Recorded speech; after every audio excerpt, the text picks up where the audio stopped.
outside. Well, it's been really dry lately, and when it's dry, you tend to get a lot of these. That was a dust devil yesterday in Chilton County at Peach Park. Lance Brown taking that video, and you can see it dissipates pretty quickly once it gets interfered with by the terrain around it. But that is a substantial dust devil, and it's even rotating the wrong way, clockwise. Usually those things rotate counterclockwise. Well, today we've had some rain in the area, and it has set up a beautiful sunset in Shelby County. That's from David Graves in the Brook Highland area, overlooking that spot just in the shade of Oak Mountain. Next few days for us, not a lot of rain unless you happen to be the lucky one that gets under the big downpour, like especially north and east parts of the city of Tuscaloosa were this afternoon. By Friday, rain is gone.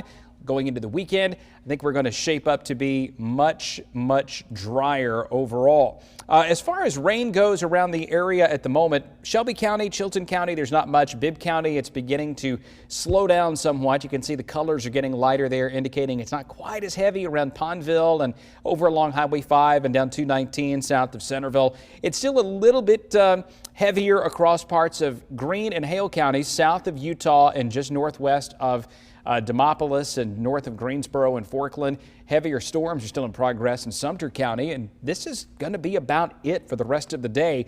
The rain that happened over West Alabama has stabilized this zone right here, so I don't expect too much more development there, although it would not be shocking to see a few showers develop on the outskirts of that here over the next hour to hour and a half. Look out to the west. There's lots of scattered action. There's not a lot of organization to this. The truly organized rain over the next week is going to happen southeast of Alabama over the Gulf and over the Atlantic. And there's a tropical influence there. No storms, no depressions, just an influence of tropical moisture. We're not catching that. We only get a few isolated downpours. Most spots could only expect about 1/10 of an inch of rain at best in the next 5 days. And looking even beyond that into our 7-day forecast, there's just not a lot of rain expected even through early October. So you get 3 days with a chance of some rain. If you miss out Tuesday, Wednesday, Thursday, then it's just warm and dry. Might even call it hot again into the weekend with highs in the mid to upper 80s and overnight lows dropping down into the low and mid 60s. Guy?